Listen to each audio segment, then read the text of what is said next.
그래서 이제 우리가 29페이지에서 지난 시간에 말미에 끝날 무렵에 재고자산의 평가 손실을 인식하는 이 회계 처리를 설명을 드렸습니다.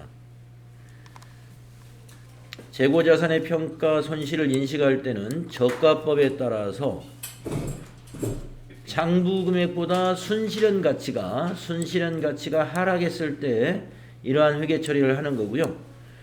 만약에 장부 금액이 더 낮다면 회계 처리할 것이 없습니다. 같거나 낮다면 순실현 가치가 낮을 때 순실현 가치로 장부 금액을 맞추는 거죠. 그렇게 하려면 장부 금액을 줄여줘야 되니까 빼줘야 되겠죠. 재고자산에서 빼줄 때 대변에 자산 감소를 시킵니다. 재고자산의 차감 계정 간접적으로 감소를 시키는 거예요. 재고자산 평가 충당금 자산 감소에 해당이 되고요. 차변은 그걸 비용으로 처리하는데 판매관리비나 영업의 비용이 아니라 매출 원가에 가산을 하게 되는 것이죠. 그래서 재고자산 평가 손실은 매출 원가다. 요걸 좀 기억을 해주십시오. 재고자산 평가 손실 여러분 비용에는 우리가 이제 여러분이 지금 보니까 이 회계를 한 100시간 정도 하셨어요. 공부를 상당히 많은 시간 하셨네요. 100시간. 예, 오늘 제가 계산기 두들겨 보니까 여러분이 96시간을 공부하셨더라고. 예. 재고자산 평가 손실 하면 비용이잖아요. 그러면 우리가 회계에서 비용은 크게 세 그룹이 있습니다. 매출 원가, 그리고 판매관리비, 그리고 영업의 비용. 그렇죠? 손익계산서로 가는 비용이 손익계산서 기준으로 보면 세 그룹이 있어요. 그런데 이 재고자산 평가 손실은 매출 원가다. 요걸 기억하시라. 매출 원가이다. 접대비는 판매관리비 비용이다. 기부금은 영업의 비용에 해당되는 비용이다.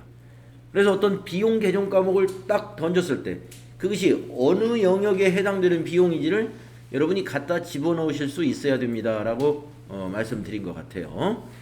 자, 그래서 재고자산 평가 손실 이렇게 회계 처리한다는 거 알아두시고, 그런데 다음 페이지 가보시면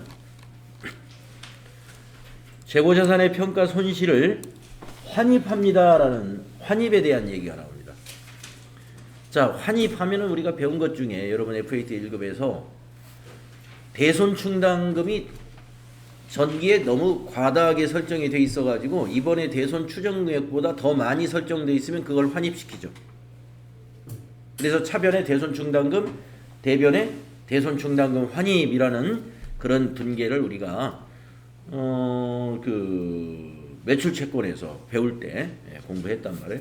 이 재고자산 평가 손실을 환입하는 것도 방법이 똑같습니다.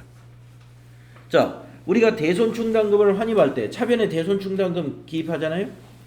재고자산 평가 손실을 환입할 때도 차변에 아까 재고자산의 차감 계정으로 대변에 기입했던 것을 차변에 기입해 주는 거예요. 재고자산 평가 충당금. 그러면 자산이 증가하겠죠. 그리고 대변은 재고자산 평가 충당금 환입이라고 하는 이 계정 과목은 원가를 차감하는 계정입니다. 그럼 비용을 다시 줄여주는 거죠. 아까 재고자산 평가 손실은 차변에 비용 발생으로서 매출 원가에 가산한다 그랬죠. 매출 원가에 포함이 된다. 환입은 대변에 기록하면서 매출 원가에서 차감합니다. 비용 취소가 되겠네요. 자, 그런데 재고자산 평가 손실 환입은 언제 하느냐? 여기 설명이 나옵니다. 가격이 하락했던 것이 다시 해소가 되었을 때, 저가법을 적용해가지고 순실현 가치로 장부를 맞춰놨습니다. 그런데 상황이 해소되었다. 시장 상황이 달라졌다는 것입니다. 시장 상황이 갑자기 달라졌어요. 우리가 물가라는 게 그렇잖아요. 물가라는 게 그때그때 상황에 따라서 우리가 지금 글로벌 경제라고 하기 때문에 외국에서 수입하면은 물가가 국내 물가가 좀 떨어지고, 그래서 국내 생산자들이 우리는 원가가 굉장히 많이 들어가는데 이익이 적게 나기 때문에 우린 죽겠다. 뭐 요새 축산농가 사장님들이 그런 얘기 한다고 그러잖아요. 너무 미국산, 호주산,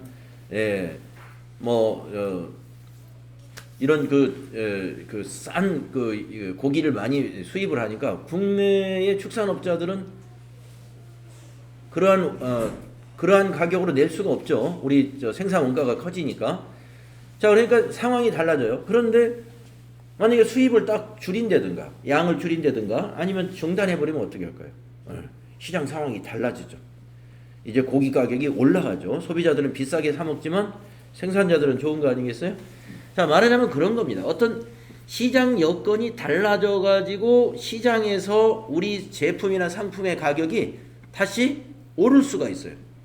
그럴 때는 우리 가지고 있는 재고를 다시 회복시켜 주는 겁니다. 그런데 가격이 올랐다고 해서 오른 것만큼 전부 환입을 시켜주는 게 아니라 여기 나와야 돼요.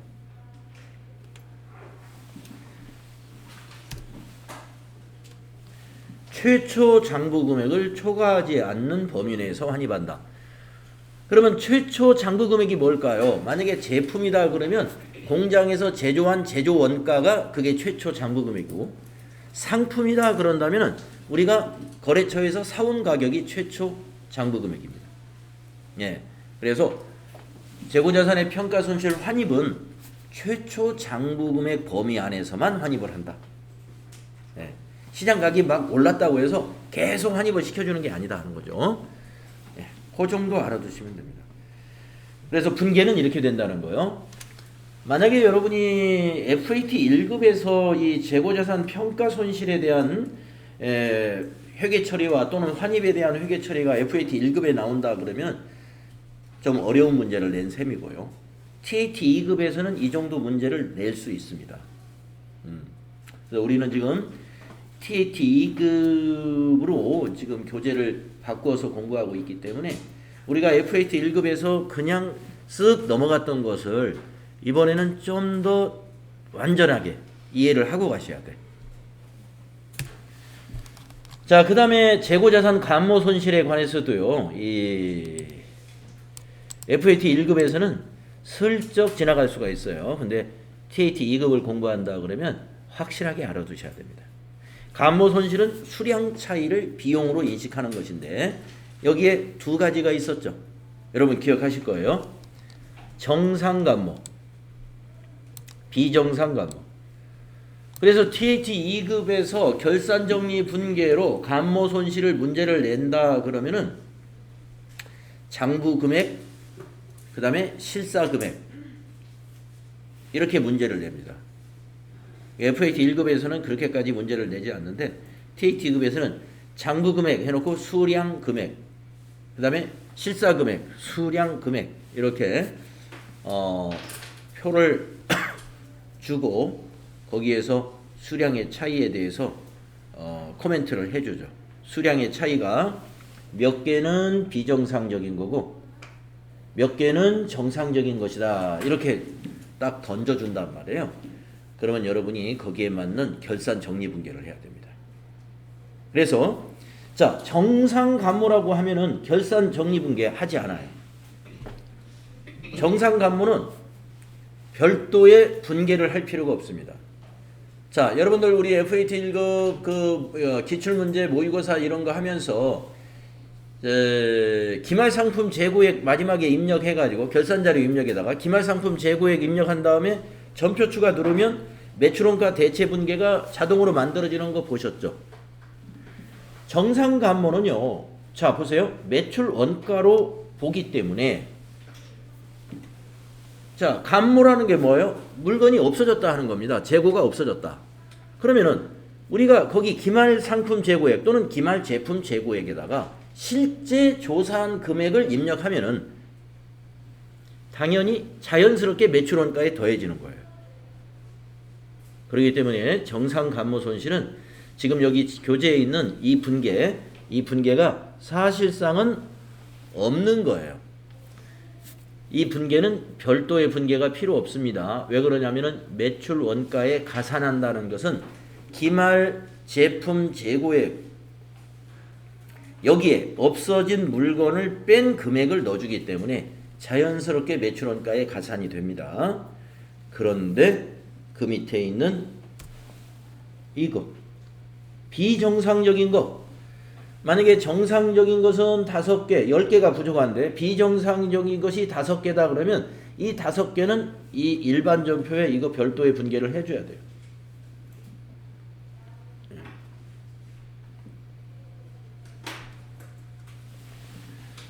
일반 전표에다가 지금 보시는 저 분계를 하는데 차변의 비용, 재고자산 감모 손실,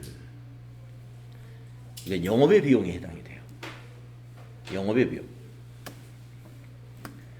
왜냐면 이 비정상 감모라는 건요, 관리를 소홀히 해가지고 도난을 당했다든가 무슨 피해를 입은 거죠. 관리 소홀로. 그러한 관리 소홀에 의한 재고자산의 부족 현상은 영업 외적인 비용으로 처리합니다. 그래서 개정과목은 재고자산 감모 손실, 영업의 비용이고요. 대변인은 재고자산에서 빼줘요. 근데 여러분들 그때 제가 FAT 1급 실기할 때 적유번호 8번에 대해서 제가 말씀을 드린 것 같은데요. 기억나시죠? 예. 이거 적유번호 8번을 안 넣으면 무슨 일이 벌어지냐면은, 자, 아까 말씀드린 대로 기말 제품 재고액에다가 실제 재고 금액을 입력한다 그랬습니다. 그러면은 정상 감모된 거든 비정상 감모된 거든 다 빠진 거란 말이에요. 거기에 실제 재고 금액에는 10개가 다 빠져 있는 금액이 들어가는 거예요. 그러면 그 10개가 전부 다 뭐가 돼요? 매출 원가가 돼 버린단 말이에요.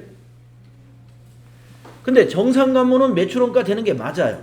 이거는. 근데 이것까지 매출 원가로 들어가면 안 되거든요. 그러니까 자, 일반 전표로 뭐로 처리했어요? 일단 영업비 비용으로 처리했죠. 근데 여기 적유 8번을 안 넣으면 어떻게 됐죠? 영업비 비용으로도 되고 또 이것이 매출 원가로도 들어가고 이중으로 비용 처리가 되기 때문에 손익계산서가 달라진다고 그랬죠. 틀린다.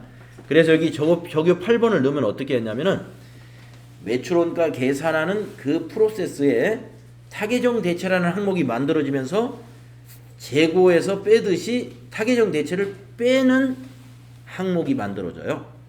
그래서 저 5개의 비용이 이중으로 들어가지가 않습니다. 매출원가에서는 빠지니까. 영업의 비용으로만 들어가는 거예요. 그래서 우리 FAT 1급 실무 수행할 때 실무 수행 유의사항에 타계정 대체 거래는 적용을 반드시 입력해야 한다. 그 부분을 제가 여러분에게 설명을 드렸고요. 그 중에 하나가 바로 이 건입니다. 재고자산 감모 손실 중에서 비정상적인 감모 손실은 이와 같은 분계로 일반 전표에 입력을 해야 되고요. 또 대변의 제품 할 때 제품의 적유에다가 적유 8번을 반드시 넣어야 된다. 이것까지 여러분이 설명드리면 그때 여러분이 했던 거 기억했던 거 지금 오늘 되살아나면 되겠어요. 그 다음에 이제 재고자산의 인식에 대해서 좀 정리해서 재고자산을 마무리할 텐데요. 자, 우리 회사의 재고자산의 인식은 창고에 있는 것만 카운트하는 것이냐? 그렇지 않습니다. 자, 우리가 위탁 판매를 한다 그러고 생각을 한번 해보세요. 우리 제품을 위탁 판매해요. 우리 직매장도 있지만 만약에 전자제품 판매하는 업체다. 우리 직매장이 따로 있고 삼성전자 직매장 따로 있고 또 삼성전자가 다른 쇼핑몰 뭐 전자랜드 하이마트 막 이런 곳에다가 위탁 판매를 한다고 한번 생각을 해보세요. 위탁 판매라는 건 뭐냐면요, 그 사람들한테 제품을 파는 게 아니라 우리 제품을 팔아주어 하고 부탁하고 팔아주면 수수료 주는 거예요.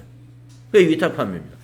그럼 만약에 삼성전자가 전자랜드에다가 위탁 판매를 해놨어요. 전자랜드 2000점에. 그러면 2000점에서 판매한 것은 삼성전자의 재고로 보면 안 되겠죠. 판매가 일어났으니까. 그러나 아직 위탁 판매업자가 아직 팔지 않은 그 매장에 있는 재고는 삼성전자의 재고로 봐야 되겠네요. 바로 그런 겁니다. 그래서 재고자산의 인식은 우리 회사 창고에 있는 재고조사만 해가지고 그것만 재고로 보면 안 되고 판매 방법이 무엇이냐에 따라서 다양하게 판단을 해야 돼요. 자, 예를 들어서 미착 상품 또는 미착 원재료,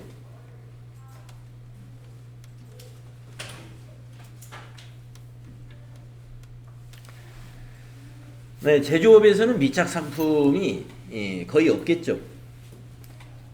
도소매업도 한다면은 이제 미착 상품이 있겠지만 제조업은 이제 미착 상품 대신에 미착 원재료가 존재할 수 있습니다. 자, 이 미착 원재료 또는 도소매업에서 미착 상품이라는 것은 어느 때 이게 재고로 보는 거냐면은 선적지 인도 조건일 때. 그러니까 매입자가 우리 회사입니다. 원재료가 이제 매입자는 원재료잖아요. 판매하는 사람은 그게 제품이 되는 것이고, 그죠? 예. 자, 미착 원재료 생각을 하시면 돼요. 선적지 인도 조건의 수입 조건은 뭐냐면은 판매자가 배에다가 선적하면 매입자의 재고가 되는 것을 선적지 인도 조건이라고 합니다. 그래서 운송 중에 어떤 사고를 당했다든가 이런 모든 책임은 매입자에게 있는 거예요. 그래서 운송보험이라든가 이런 위험을 대비하기 위한 이런 비용을 매입자가 다 부담을 하죠.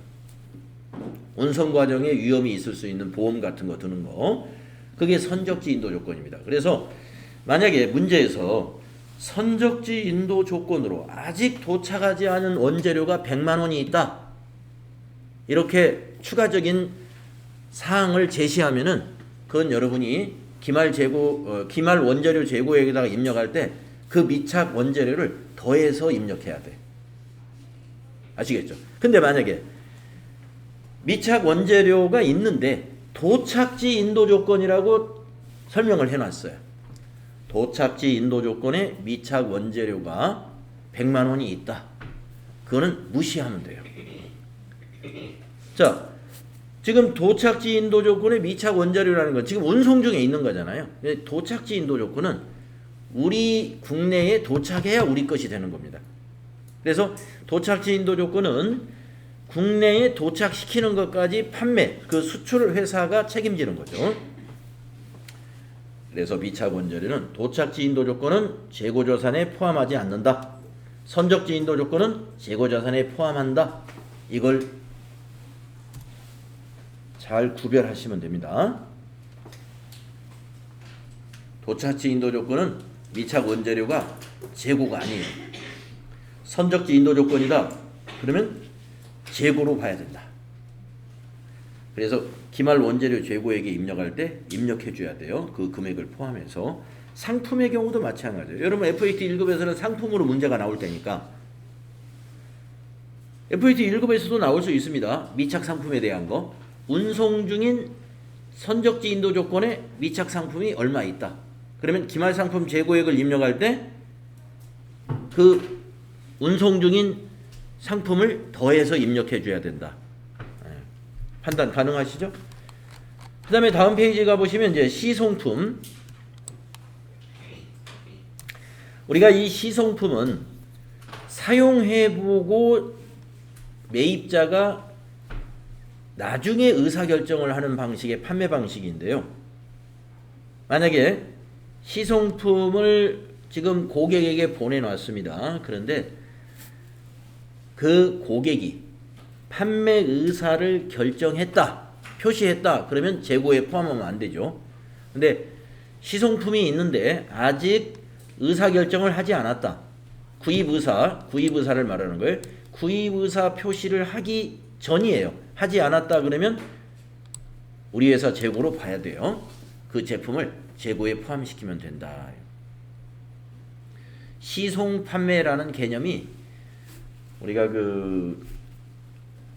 주로 그게 홈쇼핑 같은데 그런 거를 많이 하더만요. 홈쇼핑 같은 거. 이제 판매를 촉진하기 위해서 어떤 뭐 전자제품 같은 걸 파는데 일주일간 뭐 7일간 사용해 보시고 결정하십시오. 7일간 사용해 보시고 우리 나 못 쓰겠다 그러면 언제든지 반품할 수 있습니다. 이런 판매 방식을 시송 판매라고 하는 것입니다. 그래서 구입 의사를 표시하기 전까지는 회사의 재고로 포함시켜야 돼요. 자, 그 다음에 아까 말씀드린 위탁 판매. 위탁 제품 또는 위탁 상품의 판매가 되겠는데 위탁 판매도 시송품과 똑같이 판단하시면 됩니다. 수탁자가 팔았으면 재고가 아니에요. 포함시키면 안 되죠. 팔았으니까. 근데 수탁자가 판매하기 전이다. 그러면 재고로 포함해야 됩니다. 수탁자가 판매를 하지 않았다. 그러면 우리 회사가 위탁 판매한 회사다. 그러면 위탁 판매한 회사의 재고에 포함해야 된다. 그래서 이 부분은 여러분이 이 시송 판매가 무엇이고 위탁 판매가 무엇이고 그리고 선적지 인도 조건, 도착지 인도 조건이라는 수입 조건이 무엇인지를 여러분이 이해를 하고 있으면 다 판단이 가능할 거예요. 이걸 재고에 포함해야 될지 아니면 무시해야 될지. 그래서 결산 시에 그 기말 원재료 재고액 또는 기말 제품 재고액 또는 도소매업에서는 기말 상품 재고액 이러한 것을 입력할 때 이러한 추가적인 요소들을 밑에 제시를 해주거든요. 그 제시한 거에 대해서 이걸 포함해서 입력해야 되느냐 아니면 포함하지 않고 현재 우리 창고에 있는 것만 입력해야 되느냐 하는 판단해서 입력해 주시면 되겠습니다. 자, 이렇게 해서 유동자산을 다 마무리했네요. 다음은 이제 비유동자산으로 한번 넘어가 볼까요? 네, 여러분 투자자산. 투자자산이라는 것은 비유동자산 중에서 기업의 판매 활동 이외에 장기간에 걸쳐 투자 이익을 얻을 목적으로 보유하고 있는 자산입니다. 네, 우선 개정 과목들을 쭉 정리를 해 놓을 필요가 있어요. 장기성 예금, 특정 현금과 예금, 매도 가능 증권, 만기 보유 증권, 장기 대여금, 그리고 투자 부동산. 네. 이게 투자 자산의 개정 과목들입니다.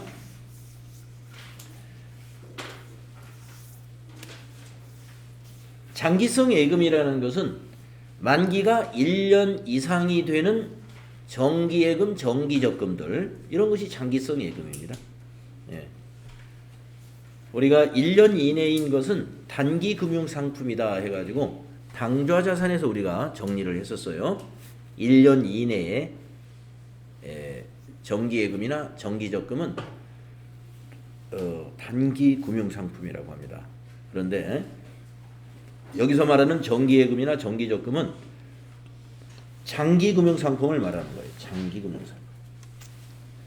그러니까 1년 이상이니까 2년짜리라든가 10년짜리라든가 이러한 장기성 예금을 말합니다. 자, 특정 현금과 예금이라는 개정 과목. 좀 개정 과목의 이름이 특이한데요. 자, 만기가 일단 1년 이후에 도래하는 것이고 이것은 다른 예금하고 달리 만기가 된다 하더라도 사용이 제한되어 있어요. 그러니까 어떤 조건이 걸려있는 금융상품인데요. 예를 들면 여기 지금 예를 든다면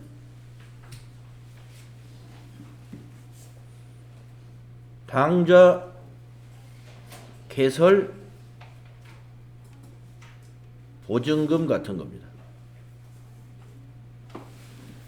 당좌를 개설할 때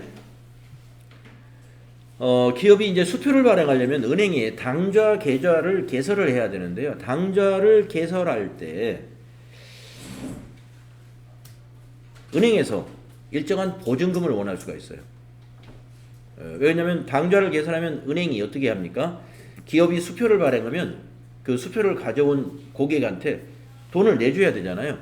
물론 당좌 예금 잔액 한도 내에서 내주겠습니다만은 거기에 이제 당좌 예금에는 항상 마이너스 통장처럼 일정한 금액을 한도 안에서 마이너스가 일어날 수 있도록, 그래야 이제 우리가 수표 발행하다면 맨날 잔액을 계산해가면서 이렇게 수표를 발행하기가 힘들 수 있잖아요. 그래서 잔액이 500만 원밖에 없는데 이번에 모르고 570만 원어치 수표를 만약에 발행했다. 그러면 70만 원이 부족하더라도 은행에서 지급을 해줍니다. 예. 그건 왜냐면 당좌를 계산할 때 보증금을 받아놨어요. 우리가 만약에 그 당좌 착오된 거를 갚지 못하면 이걸로 책임을 지겠다 하는. 그래서 이러한 것은 뭐냐, 사용이 제한되어 있습니다. 이것을 우리가 찾아서 다른 용도로 쓸 수가 없어요. 당좌 거래를 중단하지 않는 한 찾아서 사용하는 것이 불가능하기 때문에 사용이 제한되어 있는 금융상품이다라고 볼 수 있습니다.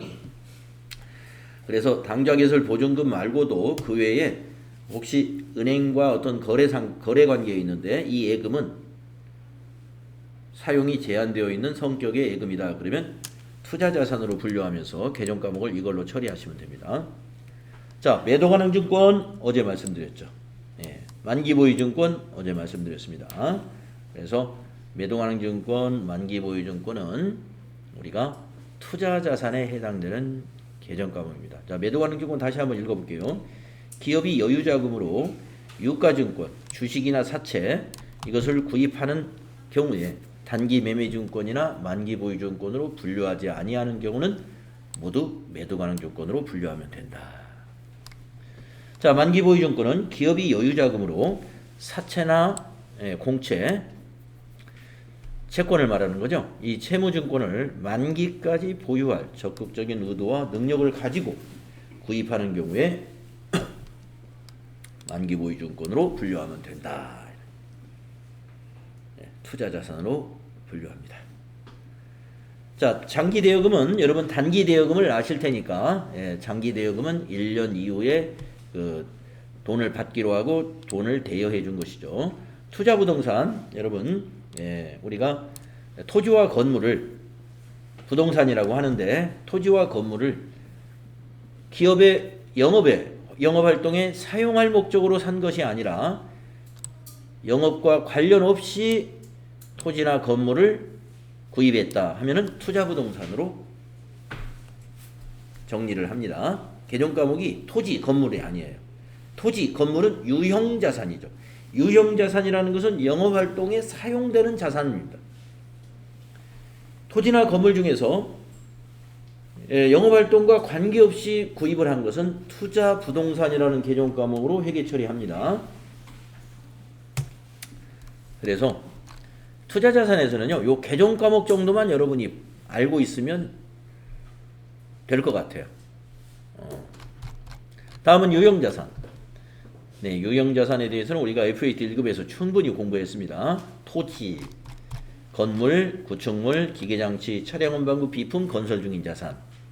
네, 유형자산의 개정 과목 잘 알고 계실 것 같고요. 네, 유형자산의 취득원가에 대해서 다시 정리하면은, 유형자산의 취득원가는 그 자산을 가동하는 데 필요한 장소와 상태에 이르게 하는데 직접 관련되는 원가, 그런 모든 것을 전부 취득원가에 포함합니다. 네, 여기 한번 공식을 보시면 유형자산의 취득원가에는 그 자산의 물건값, 물가에다가 구입시 취득원가에 가산하는 지출, 구입과 관련된 모든 비용을 말해요. 이걸 모두 더합니다. 그리고 할인받은 건 당연히 빼줘야 되겠죠. 할인받은 건 빼주면 그것이 취득원가가 됩니다. 그러면 여기서 말하는 구입시 취득원가에 가산되는 지출은 예를 든다면 이렇게 9가지로 예를 들을 수 있다.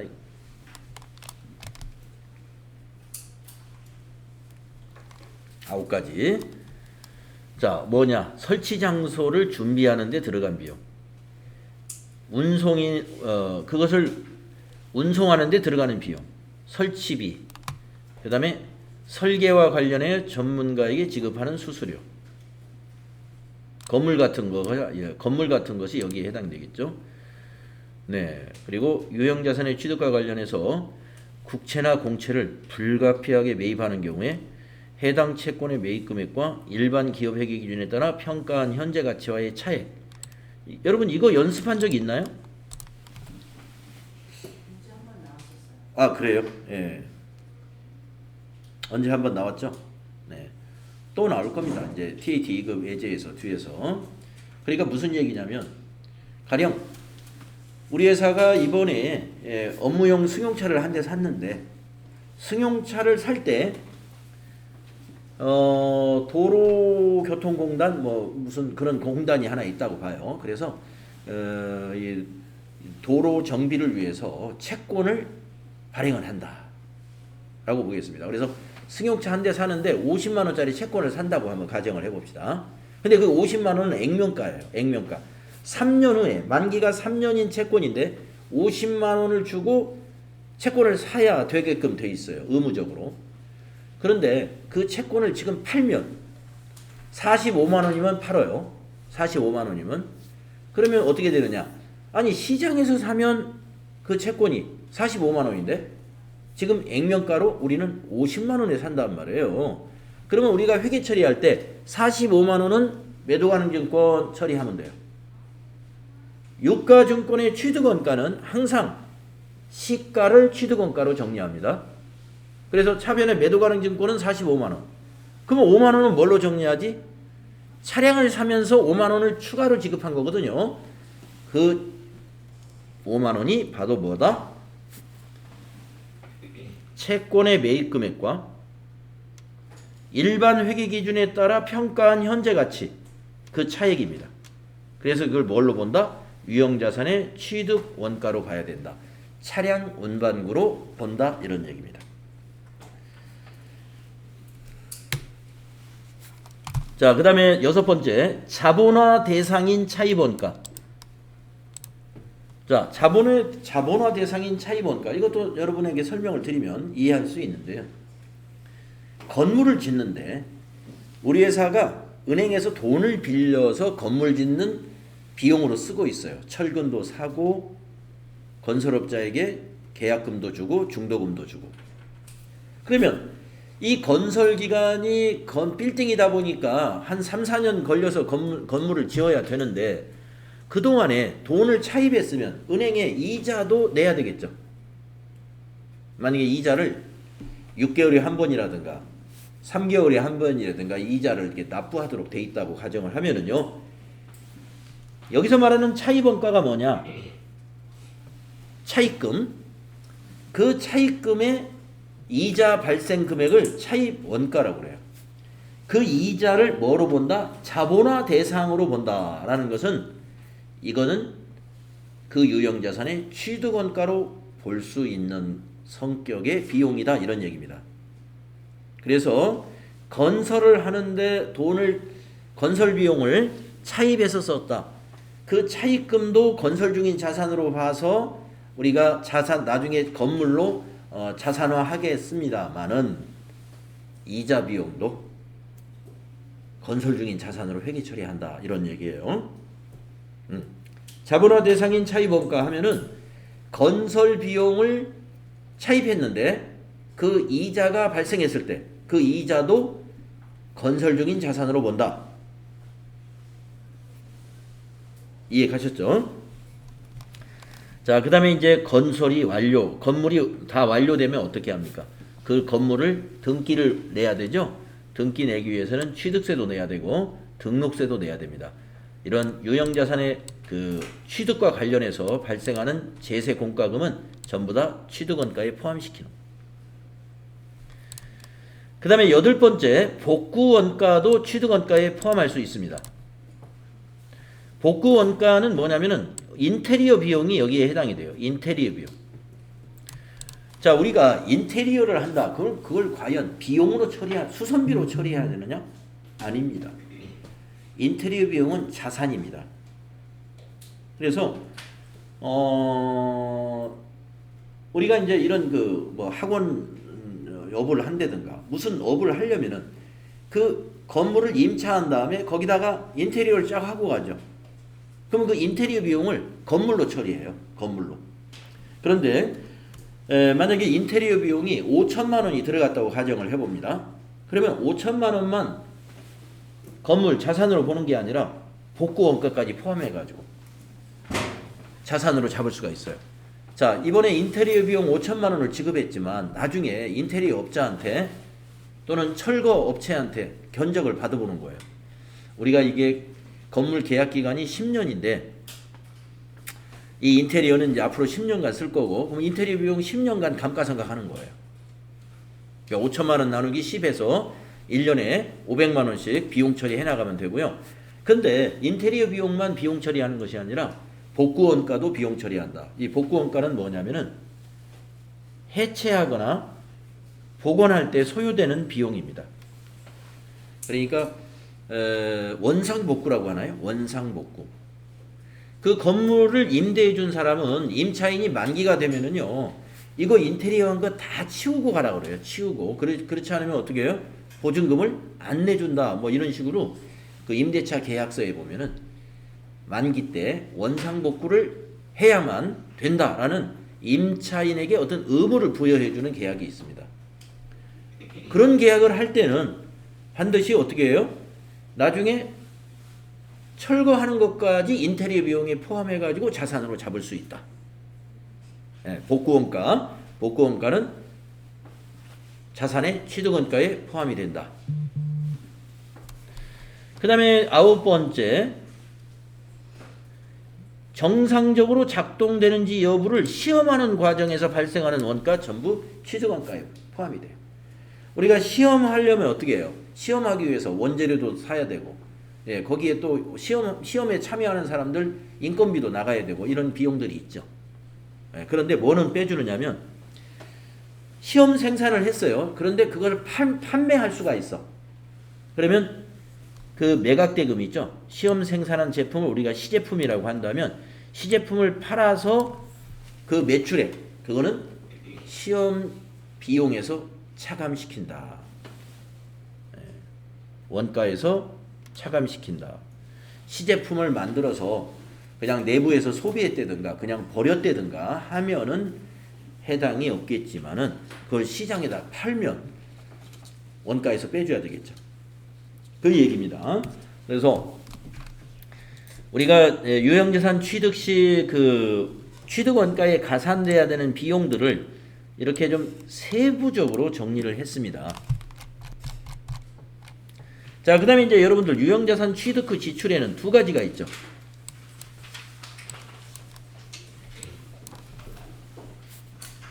자본적 지출로 보느냐, 수익적 지출로 보느냐.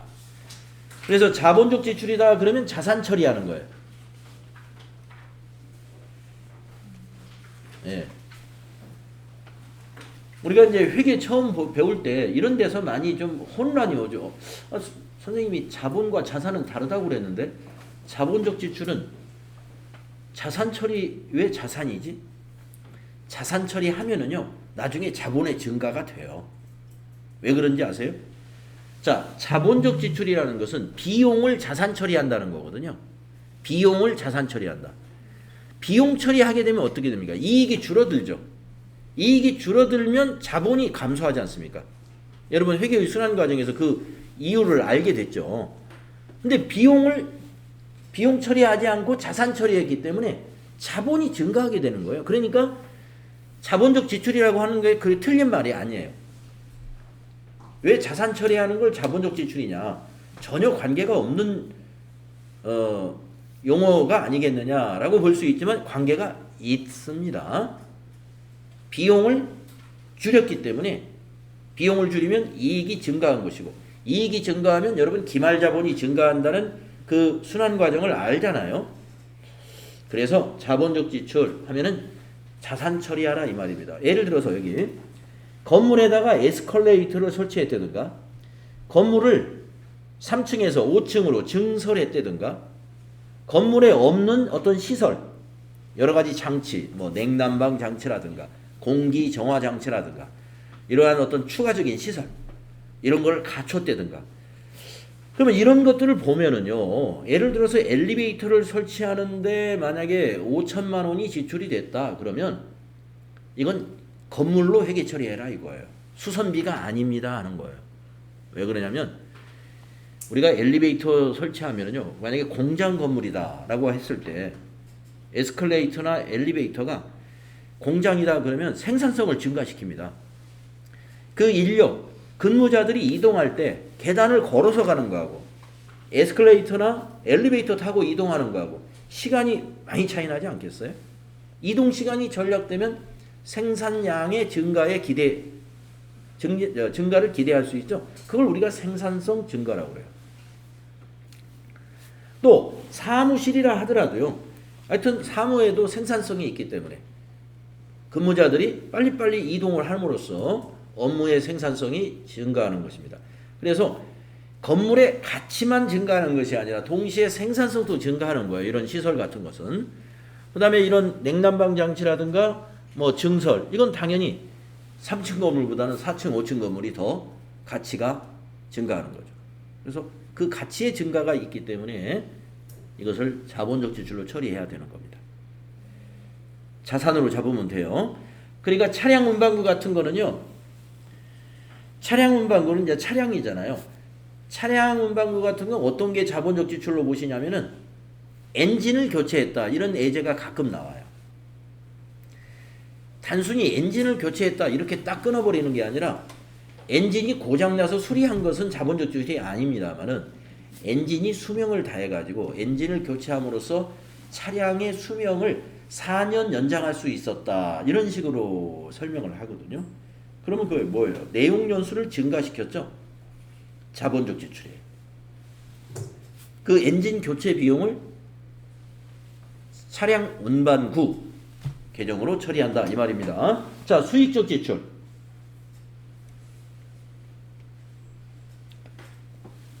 비용으로 처리하는 겁니다. 그럼 비용적 지출이라고 하면 더 좋았을 걸. 네, 우리는 수익적 지출이라고 표현을 하는데 이것은 비용 처리하는 거예요. 수선비로 처리하는 거예요. 차량 운반구는 이제 수선비 계정을 안 쓰고 차량 유지비라는 비용 계정으로 따로 쓰고 있습니다.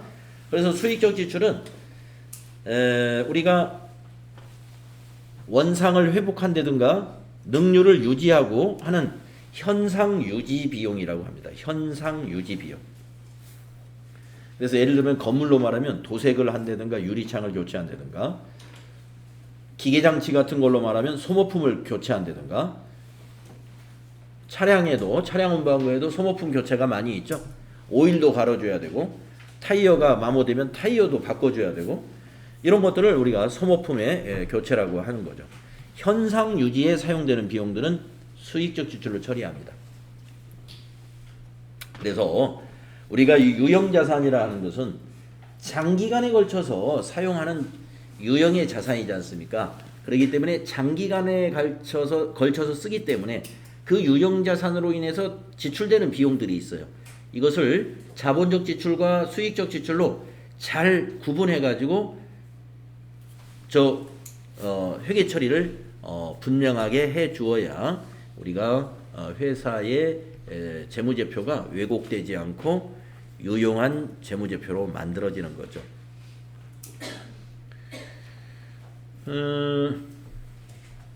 자, 그러면 한번 제가 질문을 한번 해보겠습니다. 자, 자본적 지출을 수익적 지출로 잘못했다.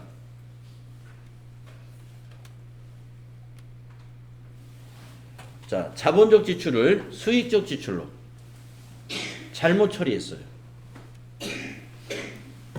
자본적 지출을 수익적 지출로 잘못 처리했어요. 자, 여러분 이걸 한번 생각해 보세요. 우리 회사의 재무제표에 어떤 영향이 있을지, 손익에 어떤 영향이 있는지, 손익에.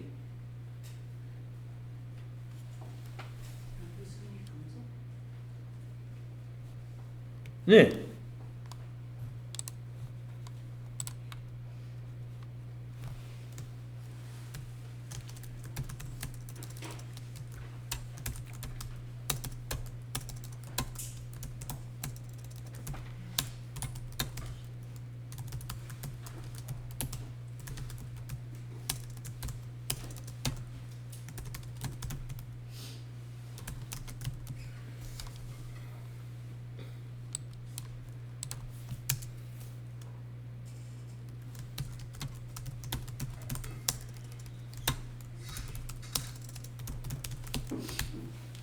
그렇죠?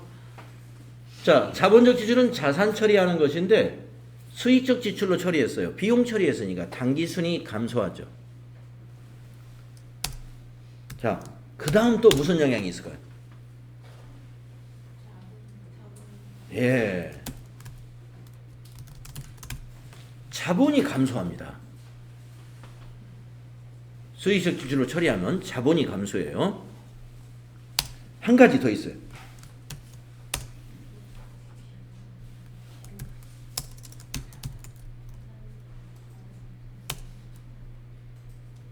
예, 이거를 감소라는 표현보다는 자산 과소, 예, 자본 과소 이렇게 표현하겠습니다. 예. 당기순이익도 그냥 감소해도 되는데, 예, 보통 이런 문제에서는 감소 대신에 과소하다 또는 과대하다 이런 표현을 하니까 거기에 맞춰서, 예, 요 세 가지가 있다는 걸 알면 돼요. 자본적 지출을 수익적 지출로 처리하면요, 당기순이익이 작아져 과소해지고 자본도 과소해지고 자산도 과소해집니다. 여기서 하나 더 덧붙이면은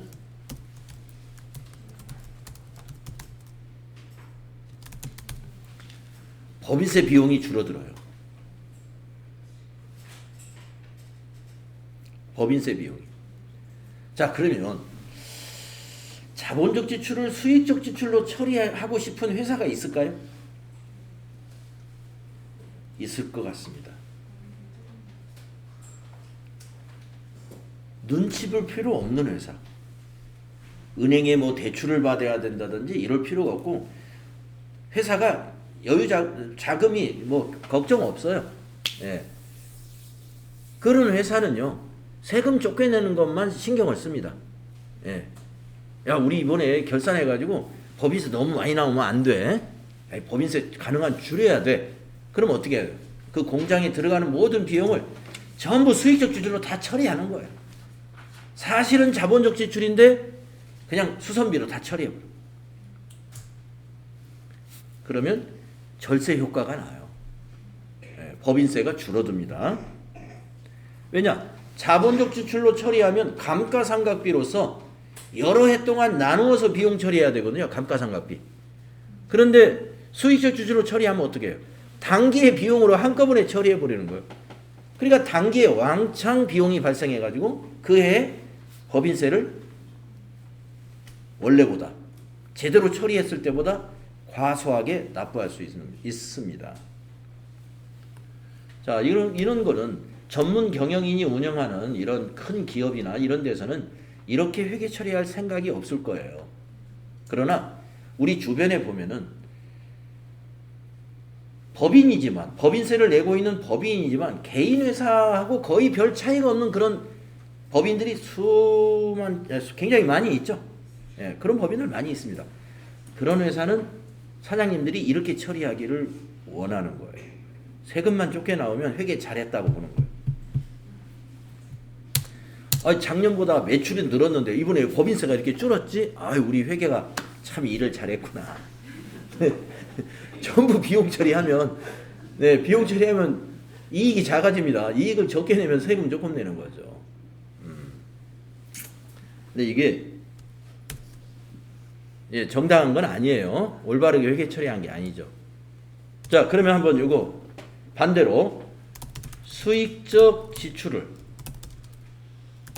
자본적 지출로 잘못 처리하였다라는 가정에서 어떤 일이 벌어지는지 저와 같은 방법으로 한번 결과를 한번 예측해 볼까요?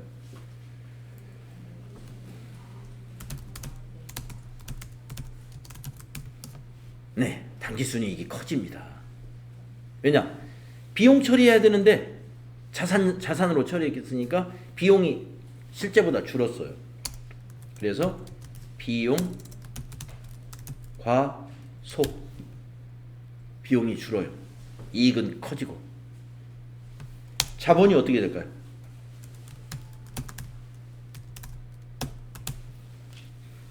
자본이 커집니다. 당기순이익이 커지니까 그만큼 기말 자본도 커지는 거예요. 자, 이런 회사는 이익이 커지면서 법인세 차감 전 이익도 커지는 거잖아요. 그렇기 때문에 법인세 비용은 실제보다 좀 많이 냅니다. 예. 법인세 많이 낼 수밖에 없어요. 법인세 차감 전 이익도 많이 나오니까. 자, 뭐 세금이 문제입니까? 이렇게 하면은 우리가 보다시피 자본이 과대해지고 비용이 작아지면 회사의 재무상태표가 사실보다 좋아져요. 사실보다. 재무구조가 건전하게 나와요.